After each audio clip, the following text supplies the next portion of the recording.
The goal of this lecture series is an introduction to the Johnson Lindenstauss lemma and its proof. So now let me state and prove this.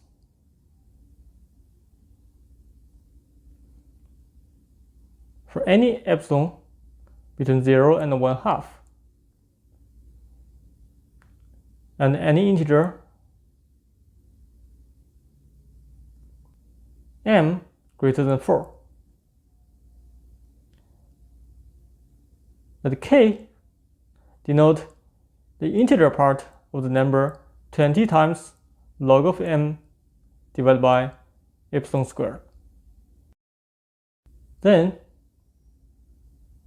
for any set V of m points in Rn, here capital N is a positive integer,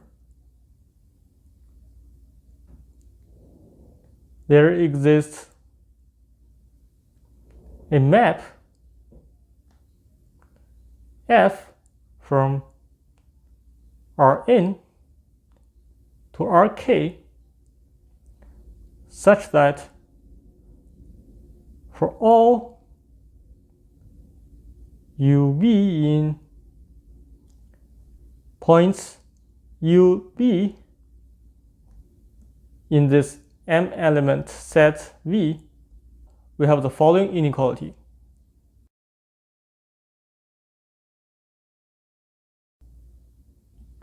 So this is a statement of the Johnson Lindenstauss lemma. Let me leave a few remarks for it. First, you can observe immediately that this lemma is trivial when n is less than or equal to k. Because if this happens, we can just take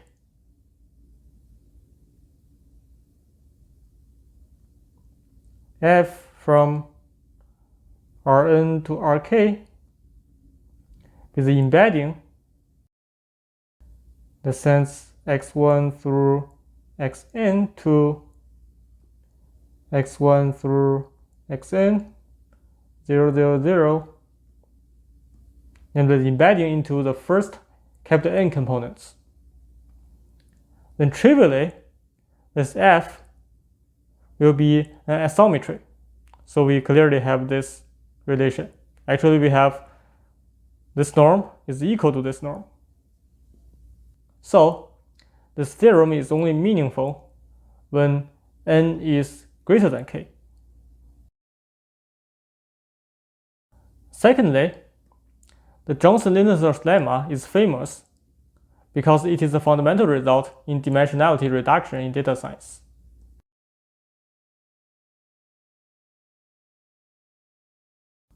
The reason is that, think about the case when m is big, and those m points lie in a space whose dimension may be much higher than this number k.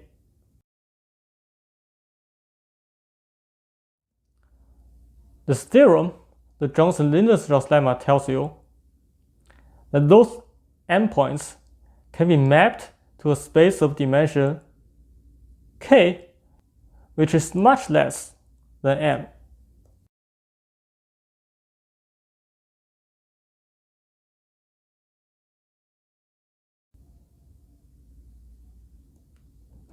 And at the same time, without distorting the pairwise square distance between any 2 points, more than a factor of 1 plus minus epsilon.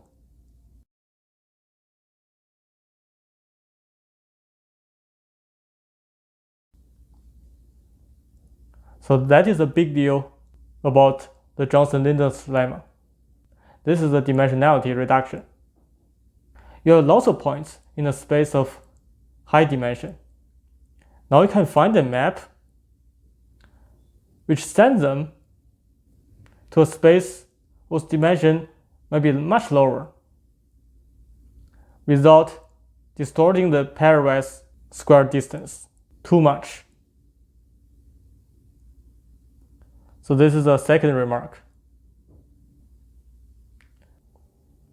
The proof of the Johnson Lindenstauss lemma is an example of the so-called probabilistic method, in which we're going to use the probabilistic arguments to solve a deterministic problem.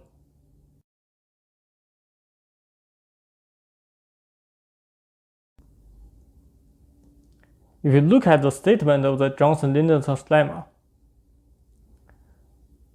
where are we going to find this f? It seems to us maybe we can try to find this f among all the matrices, all the linear transformations from Rn to Rk. So, instead of considering all the possible deterministic matrices, let us consider a random matrix and show that the probability of that random matrix satisfying this equality will have a positive probability.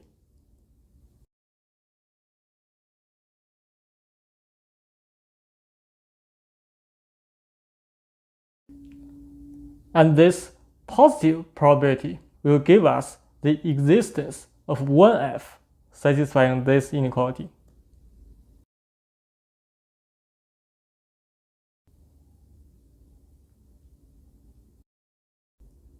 And now let us prove this formally.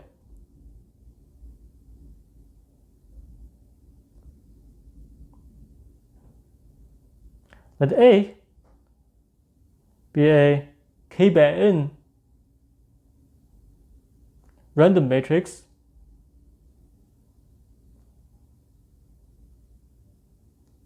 whose entries are IID standard normal random variables. And later, this f will be sampled from this matrix divided by a factor of square root of k. You will see. Now, by lemma number 2,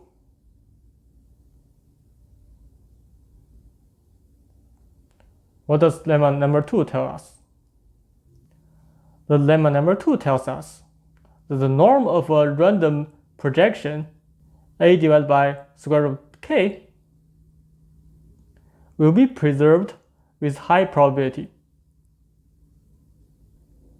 Let me copy down what lemma 2 tells us. This probability is bounded below by something close to 1.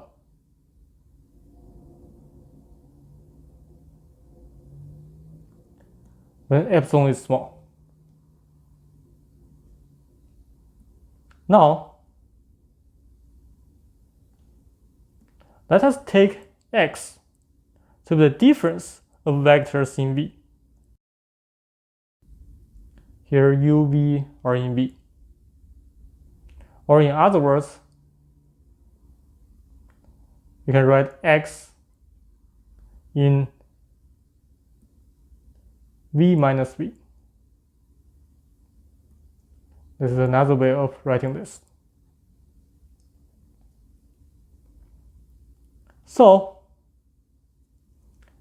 if you consider all possibilities, because V is an n-element set, if we allow U to be equal to V, then there will be m squared choices for U and V in this order. So if we take a union bound and take the complement, we know the probability of the intersection of those events.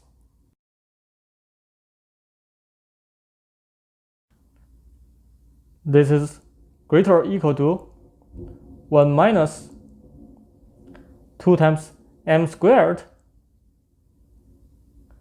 e raised to the power negative k divided by 4 times epsilon squared minus epsilon cubed. Here, this m squared comes from that there will be m members in this intersection if we do count the repeated cases, namely when there will be u minus u, v minus v, things like that. This is a very generous bound. So this inequality comes from the union bound. So the inequality here comes from the union bound. You first consider the complement of this, which is the union of the complement of those events. Each event will be bounded by the complement of this, which is twice of this number. Now there are generously m squared many events. That will give you 2 times m squared times this number as an upper bound. Now take a complement again, which becomes this intersection, that will have this thing as the lower bound. And now let's continue from here.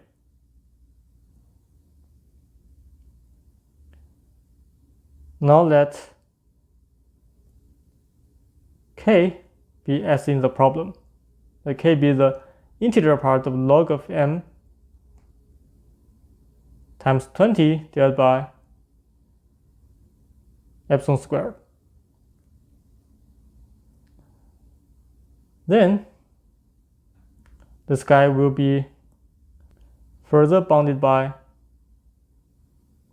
1 minus 2m squared times e raised to the power now it's 20 log m divided by 4 epsilon squared times epsilon squared minus epsilon cubed. And now we cancel the things here. That is 1 minus 2m squared times e raised to the power negative 5 log of m times 1 minus epsilon.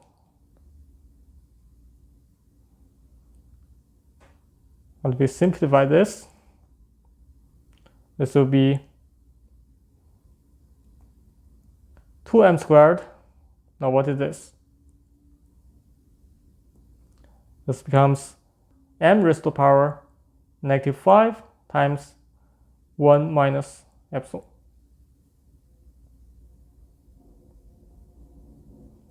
Which will simplify to 1 minus 2 times m.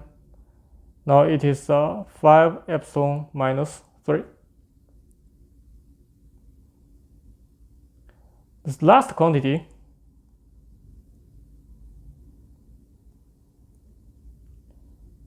is bigger than 0 if epsilon is less than 1/2 and m is greater than 4, which are really hypotheses of the Johnson Lindenstauss lemma. So they are hypotheses. When epsilon is less than 1/2 and m is greater than 4, you know this part will be less than 1/2. So this whole thing is greater than 0, positive. But this tells you that the probability of finding an f through this particular sampling is positive. What particular sampling? The particular sampling of choosing A to be a k by n random matrix whose entries are ID standard normals. If you use this particular sampling, we get the probability of this inequality satisfied is greater than 0. And this gives us the existence of f, satisfying this condition, this inequality. And that is the end of the proof of the Johnson Lindenstauss lemma through this probabilistic method. We showed the existence of f by showing the probability of existence is positive.